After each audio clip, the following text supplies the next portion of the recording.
Hello बच्चों, चलिए प्रश्न को पढ़ते हैं। रासायनिक साम्य क्या है? रासायनिक साम्य के गुण लिखो। चलिए बच्चों, देखते हैं मुख्य अवधारणा। मुख्य अवधारणा।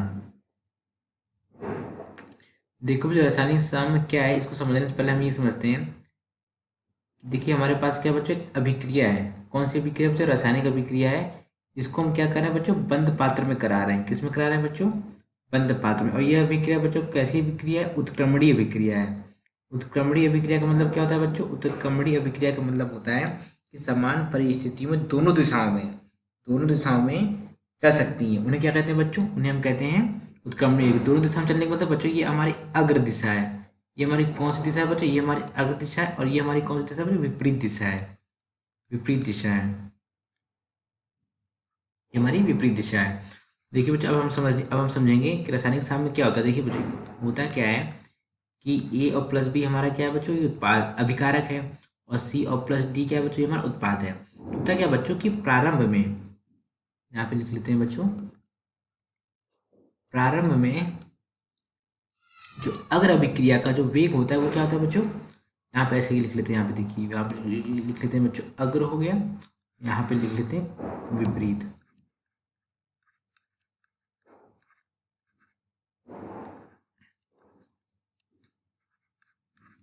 विपरीत लिख लेते हैं। देखिए बच्चों, होता क्या है कि प्रारंभ में जो अगर अभिक्रिया का जो वेग है ना, अगर अभिक्रिया का वेग क्या होगा बच्चों? अगर अभिक्रिया का वेग बहुत तेज होगा। क्या होगा बच्चों? तेज होगा। तो विपरीत अभिक्रिया का वेग क्या होगा बच्चों? शून्य होगा। क्या होगा बच्चों? शून्य होगा। जैसे जैसे क्या होगा बच्चों? अभिकारक की मात्रा यानी कि अगर अभिक्रिया की जो, देखिए अगर अभिक्रिया में क्या है बच्चों? अगर अभिक्रिया में हमारा अभिकारक है, तो अभिकारक की मात्रा क्या होगी? एक वक्त के बाद घटने लगेगी। जब अभिकारक की मात्रा जब घटने लगेगी, तो उत्पाद की मात्रा है, किसकी मात्रा है बच्चों? उत्पाद की मात्रा वो कैसे होने लगेगी? उत्पाद की मात्रा बढ़ने लगेगी। उत्पाद की मात्रा क्या होगी बच्चों? बढ़ने लगेगी। और जब अभिकारक की मात्रा कम होने लगेगी, यानी यहाँ पे क्या हो जाएगा बच्चों? यहाँ पे हमारा वेग क्या हो जाएगा? यहाँ पे हमारा वेग कम हो जाएगा। क्या हो जाएगा बच्चों? यहाँ पे हमारा वेग कम हो जाएगा। जब यहाँ पे हमारा वेग कम हो जाएगा, तो यहाँ पे वेग क्या होगा बच्चों? विपरीत अभिक्रिया का वेग बढ़ जाएगा। तो ऐसे ऐसे करते क्या हो जाएगा बच्चों? एक वक्त आएगा, एक वक्त के बाद दोनों अभिक्रिया का यानी अगर अभिक्रिया का और विपरीत अभिक्रिया का वेग कैसा हो जाएगा बच्चों?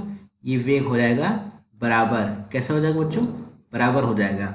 इसी को हम बोलेंगे, क्या बोलते हैं बच्चों? रासायनिक साम्य बोलते हैं। मतलब कि किसी उत्क्रमणीय अभिक्रिया की वह अवस्था जिसमें अग्र और विपरीत अभिक्रियाओं के वेग क्या होते हैं? बराबर होते हैं। उन्हें क्या बोलते हैं बच्चों? उन्हें बोलते हैं रासायनिक साम्य बोलते हैं। तो बच्चों लिख लेते हैं यहाँ पे, किसी उत्क्रमणीय अभिक्रिया की वह अवस्था,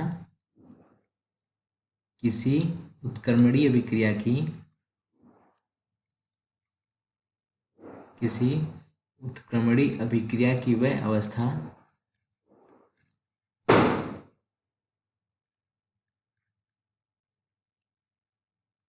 वह अवस्था जिसमें जिसमें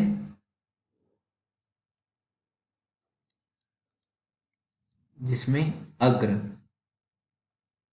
अग्र तथा तथा विपरीत अग्र तथा विपरीत अभिक्रियाओं के वे बराबर हों। अग्र तथा विपरीत अभिक्रियाओं के वे अभिक्रियाओं के वे बराबर हों। उन्हें क्या बोलते हैं बच्चों? उन्हें हम बोलते हैं रासायनिक साम्य बोलते हैं। एक बराबर हों, उन्हें क्या बोलते हैं बच्चों? उन्हें हम रासायनिक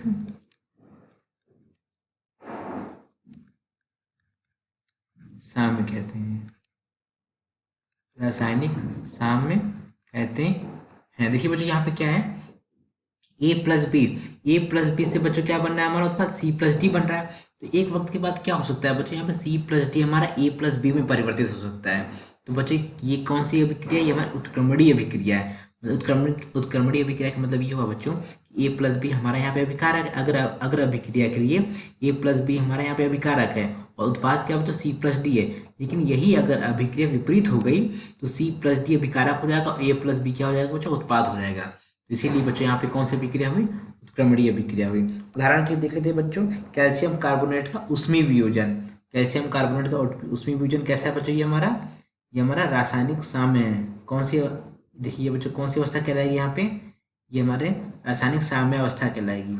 ये अभिक्रिया कैसे कहलाएगी, रासायनिक उत्क्रमणीय अभिक्रिया तो होगी बच्चों, लेकिन यहाँ पे ये जो इनके बीच में जो ये साम्य स्थापित हो रहा है, कैसे स्थापित है, रासायनिक साम्य स्थापित हो रहा है। देखिए ये हमारा क्या हो गया, CaO होता है, ये सॉलिड बनता है, प्लस क्या बनता है बच्चों, यहाँ पे बनता है CO2 गैस बनती है। कौन सी गैस बनती है बच्चों, कार्बन डाइऑक्साइड गैस बनती है। अब देखिए यहाँ पे क्या पूछा बच्चों, रासायनिक साम्य तथा इसके गुण लिख लेते हैं। यहाँ पे देख लेते हैं गुण। गुण एक में बच्चों क्या होना चाहिए, अग्र तथा विपरीत अभिक्रियाओं क्या होना चाहिए, वेग बराबर होने चाहिए। क्या होना चाहिए बच्चों, यहाँ पे वेग बराबर होना चाहिए। अग्र और विपरीत अभिक्रियाओं के यहाँ पे लिख लेते हैं, अग्र अभिक्रिया तथा विपरीत अभिक्रिया के वेग। अग्र अभिक्रिया बराबर विपरीत अभिक्रिया, विपरीत अभिक्रिया में। दूसरा देखते हैं बच्चों, दूसरा हमारा पॉइंट क्या हो जाएगा, दूसरा पॉइंट हो जाएगा हमारा बच्चों, इसमें ना बच्चों रासायनिक साम्यावस्था में मुक्त ऊर्जा परिवर्तन। क्या बच्चों, मुक्त ऊर्जा परिवर्तन, मुक्त ऊर्जा परिवर्तन अर्थात बच्चों क्या होता है, delta G not. Delta G not का मान क्या होता है बच्चों, डेल्टा जी नॉट का मान क्या होता है, यहाँ पे शून्य होता है। क्या होता है बच्चों, शून्य होता है, शून्य होता है। तीसरा गुण देख लेते हैं, तीसरा गुण हो जाएगा बच्चों, ताप दाब ताप दाब आयतन, ताप दाब आयतन व सांद्रता, ताप दाब आयतन व सांद्रता में परिवर्तन करने पर, में परिवर्तन करने पर साम्यावस्था परिवर्तित हो सकती है। में परिवर्तन करने पर, में परिवर्तन, में परिवर्तन, इसको में परिवर्तन करने पर साम्यावस्था